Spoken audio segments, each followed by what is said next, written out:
something, and that could be a data point. So again, determining the purpose. Are we using this data in order to create an inviting and successful fundraising appeal? Are we using it for community outreach and advocacy? Are we using it for market research, public relations, capacity?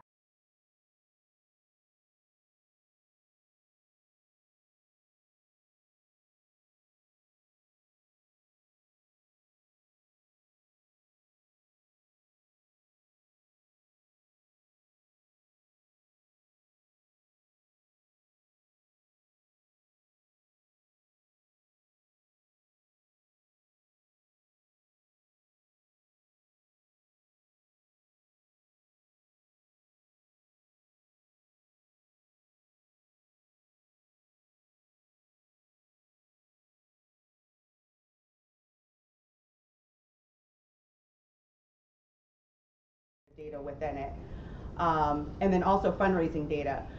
And I always like to separate fundraising data from financial data.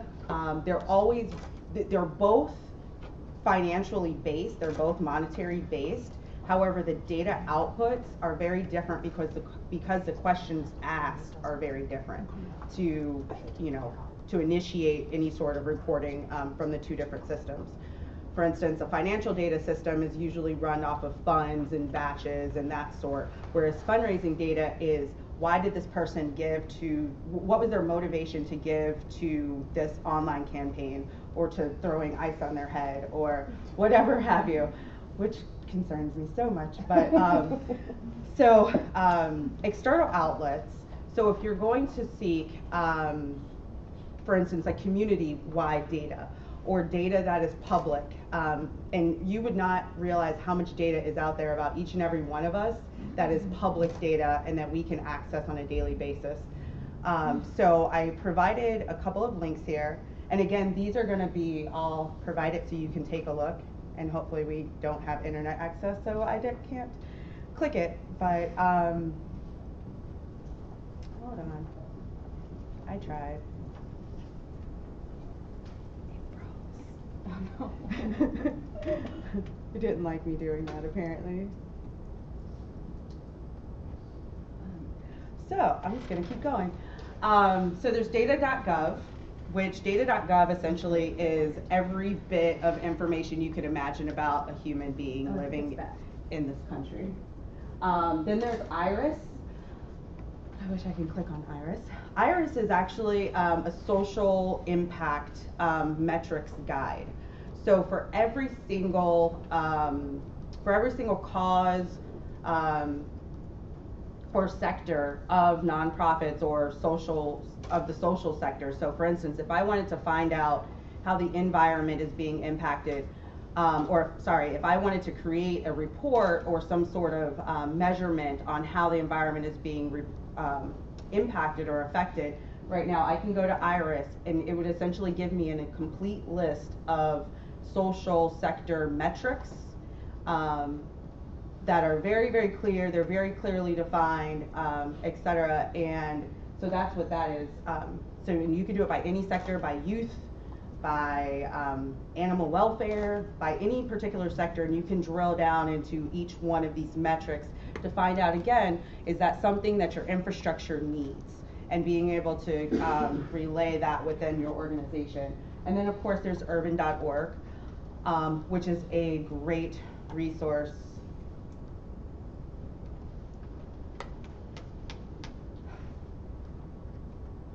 I don't know what's going on. Control, Alt, Delete, right? When in doubt.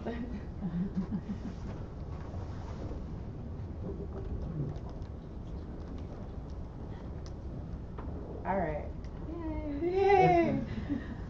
Okay, so once you've gotten the idea of why do you need the data, what sources are available to you in order to retrieve that data, then you have to go into the organizational alignment. And both Jill and TARYN both discussed about their specific roles and their specific organizations and how they've been able to manage organizational alignment, because this is the most important aspect of closing that infrastructure gap. So I like to use the McKinsey 7S model. Is anyone familiar with this model?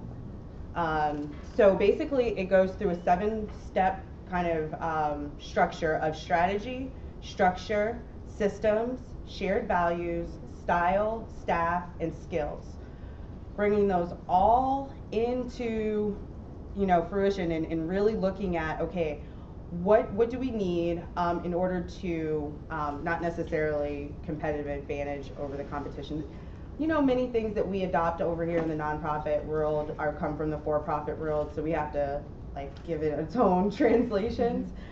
So we're not competing against each other, but we are building strategies in order to create shared values. Are, again, going back to the mission. So one question that I always like to ask organizations is just a very basic question, is why do you have a Facebook page? Usually I get the, like, you know, like the little dog head tilt or something, like, what do you mean? Like, we're supposed to have it. No, you're not supposed to have it. Why do you have it?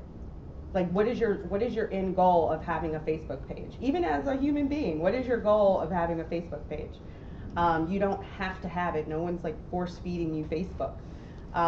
So if it's to, you know, for instance, like post advocacy sort of messages, or is it to showcase your actual work and your programs, etc.? What is the purpose? What is the end goal of that? And does it relate back into your mission? And so that's where we're looking at the shared values, is everything that your organization does should somehow or another, even minutely, go back into the mission and support that. Your style. So my style, I'm very laid back. I'm just, you know, I mean, as long as we get everything done, then let's go have a drink afterwards. But however, there are other organizations or other teams where you really do have to manage that dynamic, because again, what does that mean? So which definition of the many definitions of data that there really can be, how are you all defining data? And not just the term of data, but the data sets, the data metrics, the, you know, again, like the outputs, etc. Determine the desired function you'd like your data to play. So again, are you using it for outreach? Are you using it for advocacy? Are you using it for funders? And again, that list is endless for the reasons, but just determine what those reasons are. Set the purpose. So what is the end goal? What are you trying to achieve by using this data? And again, remembering that there are a plethora of open source data outlets for you to use. So for instance, if your organization is right now in transition in terms of your database, and that data does not necessarily live within your structures and your systems, remember, you can always use an outsourced data system in order to still make your case. By, again, going back to, I'm going to use an example. So for instance, like if I work for a youth-based organization and I say our mission is to, you know, have them not be out on the streets or something, I don't know, you know, or to get them to graduate from high school. Let's just say that. Let's get them to graduate from high school, and I don't have any data about any of the kids that our organization has helped so far, and this does happen very often. There are outside data sources in order to produce the data that you're looking for, so that you can make the case of why your organization needs to exist. So that's an example. Explore internal and external data sources. And then getting all the players on the field with a clear play plan. Because I know, what was that, last Sunday when the Bears played? Like, it's like reason number like 227 why I drink. But like, at least on Sundays I do. It's probably the wrong day to do it. But seriously, everybody needs to come to the field with the same exact plan, because I mean, they had like 4 different playbooks that day, and I don't know what happened. And that's usually how some of us probably end up feeling when we leave the office, you know, on a Friday, is like, okay, we need to get our playbooks aligned, or at least like start on the same page. And then always repeat and review often. So as often as possible, always look at your structures, always look at how you can be improving the data gaps. You know, where else can we get data from in order to support what we're doing? We are not tasked we are told that we are tasked with making the world a better place, but understanding that there are people in this world who have already made the world a better place, and all we have to do is piggyback. All we have to do is really tap into the strength of everyone in this room and everyone in our communities who is working towards the same issues that we are. And some of this data already exists out there. So that's all I had. Excellent.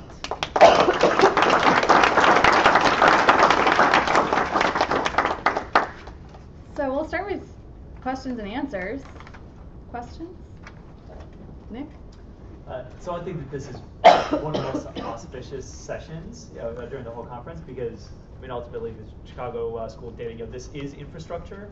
So I just wanted TARYN or like other folks in the room just to kind of reflect on what your thoughts are about having external capacity to nonprofits, so that not all the capacity has to be internal, but so that you can have training, that you can have support, you can have connection to data resources, and kind of build that up. I mean, that's kind of what we're here for today, but you've been working directly with it. I mean, I think this is so great that we're here today to talk about all of this. I think the challenge for us is, yes, it is awesome that all of the resources are out there, but trying to wade through them and figure out who does what and who is going to be able to really connect with our neighborhood partners is kind of the trick. And I'm hoping that eventually we'll be able to suss that out, like from this process and whatever else comes out of the Chicago School of Data, because I think it's a tremendous, I mean, there's so much we could accomplish together, but I think there's a lot of disconnects in the system right now, and I think that's why we're here today, is to try to remove some of those barriers. So I think it's great. Anyone else? Comments, thoughts? Yes? I think that there would be huge benefit to nonprofits and social good agencies sharing data, because there's a lot of organizations doing the same work. And there's no way for one organization to know what the other organization is doing, because we're so siloed. And everybody's holding really tight to their information and doesn't want to share. So even, if we cross that huge hurdle of getting tools, tech, and training into the hands of the orgs, how do we get over that sort of siloed attitude in Chicago of, if I share anything, I'm going to get less funding, or I'm going to, lose my job, or all those crazy thoughts that organizations have. Yeah, I think that's an excellent point, and I think we all need to put that on ourselves to be more open. And I mean, you can talk a little bit about the collaborative and how that got started, because that's an example of folks sharing their data with each other, right? Yeah, I mean, we're still trying to navigate that, and when I find a good answer, I'll follow up with you. But the short end of it is that I think for us, the particular collaboration we have going with Chapin Hall, one, it's very low stakes.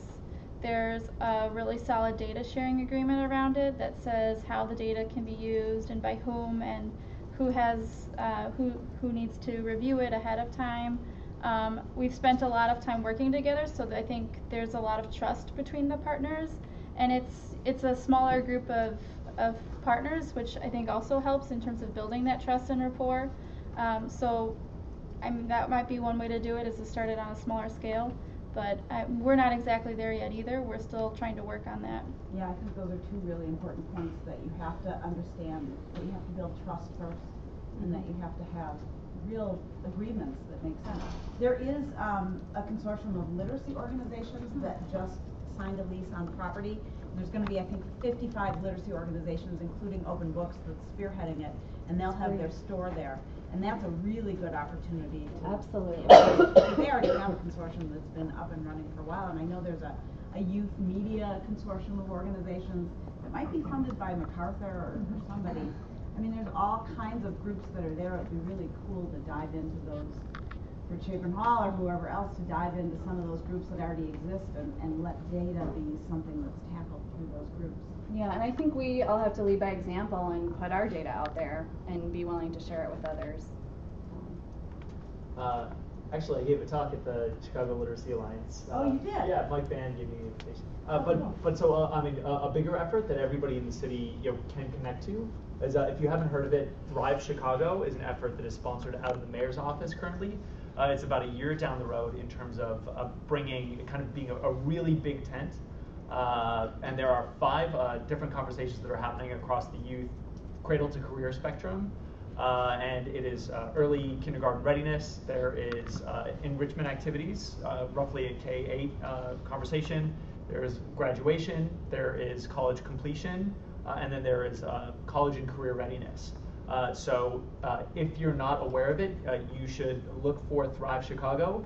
There are at least monthly conversations that are sponsored by the city at public areas. It's a very open invitation, and right now it's really starting to gain momentum in terms of making data asks, kind of mobilizing existing data sharing agreements, bringing Chicago Public Schools data in, data from the state on employment, on opportunity youth.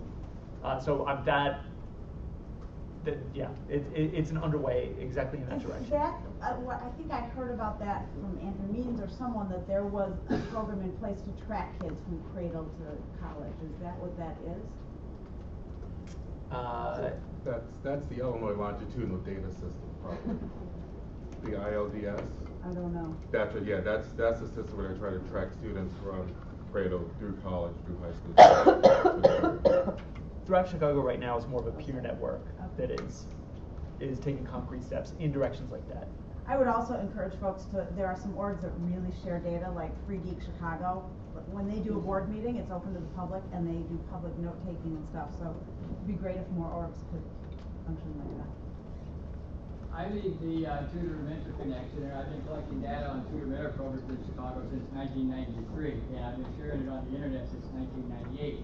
I think the conversation we're not having is the cost of operating an organization, whether it be the data collection, whether it be the programming provision, whether it be the management of the organization, and unless we begin to say to ourselves as a group, how do we use the data to attract more donors, the 1% and beyond, into this conversation, so that we, instead of we're all out here begging for people to help us apply the data to get better, they're in our conversations looking for us and saying, how can we help you with the resources we have? And to me, the great potential of all this gathering and things like this is the potential that through the internet, social media, and other kinds of things, our voices can be out there every single day, reaching to the people who ought to be helping us and trying to find ways to motivate them to do that. My son goes to Maine South. I was at a teacher conference Wednesday night. His algebra teacher showed us a portal where there's all kinds of homework help type stuff. And she said, and we know how often they visit it and when they visit it. As a use of data to understand which of the kids in the classroom are visiting the site and doing the homework. And we apply that same thinking to understand, are our board members or our donors coming to the data and to the information so that they're engaging with us to help us do this work. Yeah. So you all had roles that sort of started in more data collection. How did you really, the question is, how did you make the jump for the organization from just collecting data or starting to collect data to actually making decisions and justifying to your bosses, funders, etc., how to start using the data to make decisions? We take this out. Do you want to go back? Yeah, I think for me it was one, just again this trust issue and building trust with the leaders at the organization. I think After School Matters was ready for a lot of this work, but the reality of the situation is that we had a lot of change in leadership for a few years, and so we had to hit the reset button a few times to get them to focus on different things. And a lot of times the change I had to do was more at the top level than really getting program staff or the development staff on board. They were pretty much already there. It just depended on who was in charge and what they were looking for. So a lot of that work was just spending time with them and putting in front of them the things that I wanted them to be thinking about, And then eventually, people started joining the leadership team that were thinking about the same things I was, and that really helped. Is having someone on the leadership team who could really champion the things that I cared about as well, and say these things are really important, and we really need to be moving the dial on these. Yeah, and I think for me, it's almost like you have to show the proof is in the pudding almost. So when I was on the organization side, I was very, very frustrated. So a lot of, I guess, changes, good changes can come from, just frustrations about like, why are we still doing the same thing that we did like 5 years ago? Or again, asking the questions. For instance, my role then was to create fundraising strategies. And so I just asked a lot of questions, and I did my own field work within the organization. I produced a strategy. I got one person to say that I could actually launch the strategy. I don't suggest necessarily going around your boss's head or anything, but I had to show that this data, like pulling all of these reports, learning about our donors, doing, again, like the side efforts of what what our internal data at this time could actually produce, and then ended up changing one of our channel's fundraisings from $400,000 in annual revenue to $4.2 million. Wow. And then, so after that, it was easy. So it probably took about, I would say, 6 to 9 months to really show that data, how important data actually was, and then how we can use it in order to raise more money and and connect better.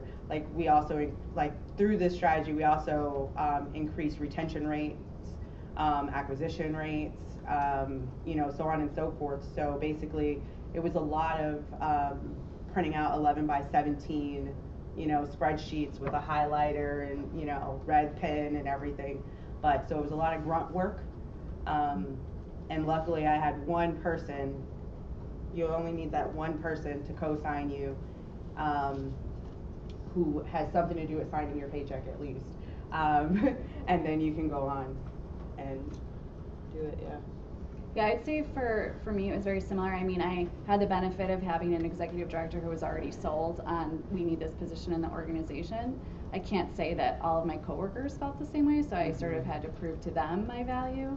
And it started just with very basic things, pulling together some information in a new way that they hadn't seen, and also helping people realize that I was there to help and not to say, your program didn't yield any results.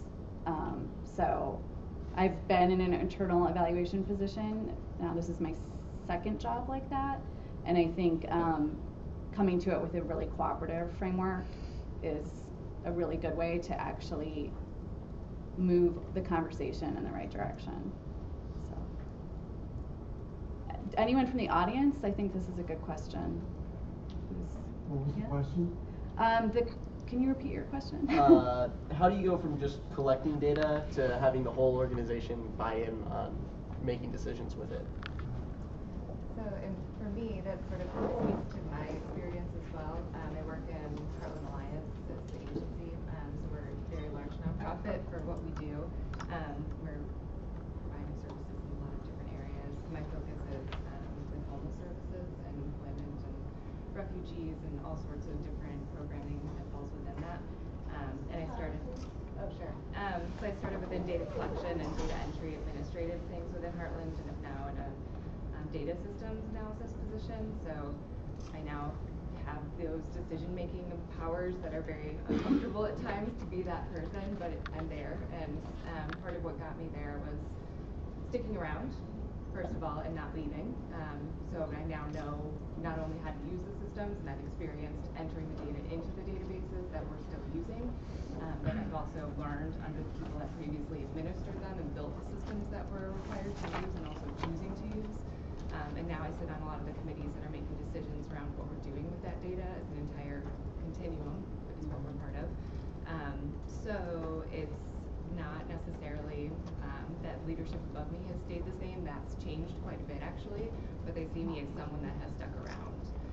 and that I know their systems and can fix problems within them, because I've proven that by kind of digging into it, we can figure out why things are going wrong and why we don't have an easy time reporting.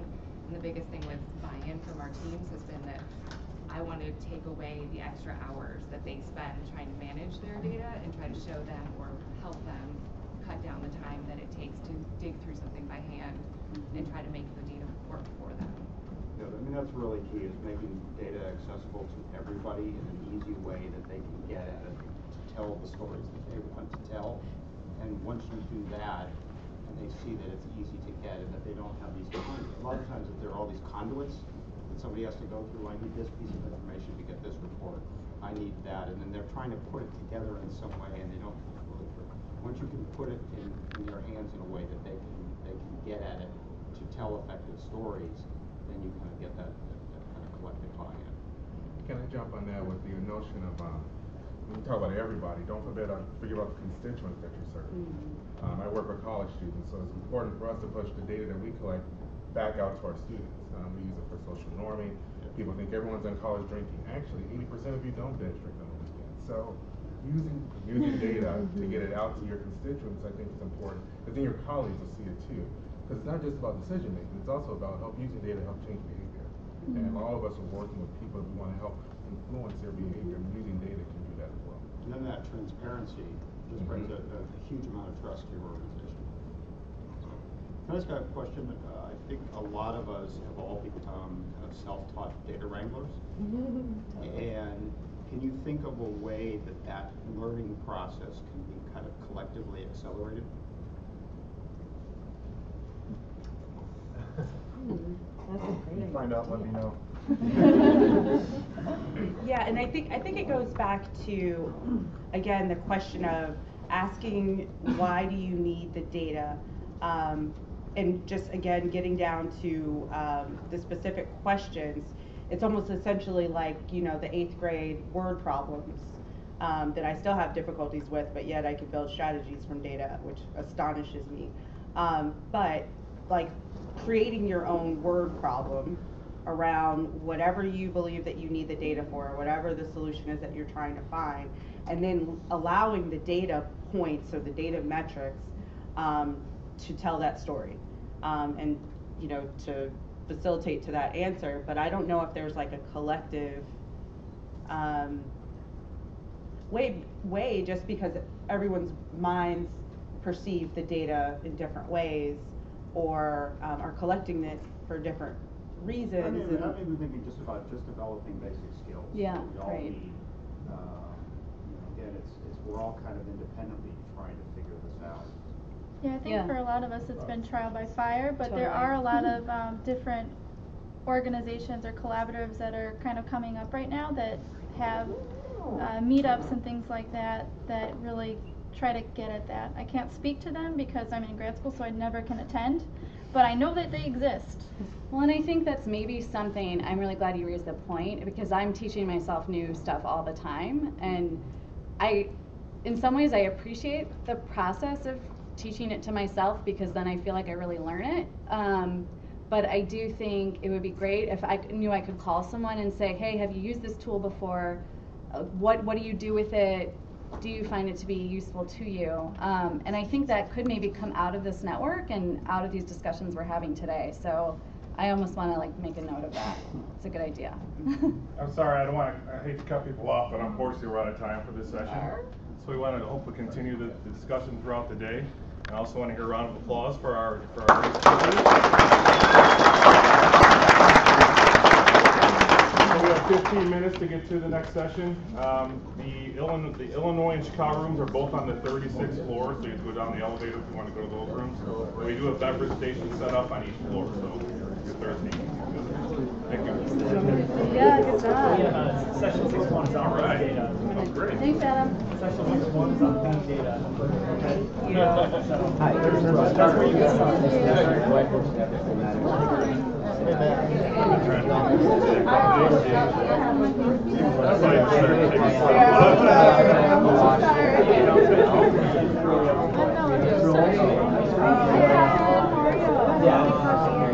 I give you a shout out. Ask a question about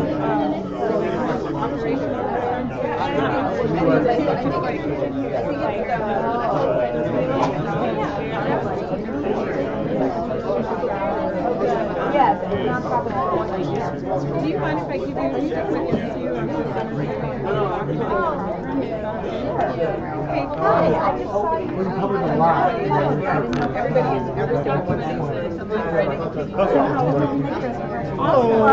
I can go ahead and stop. There were last question addressed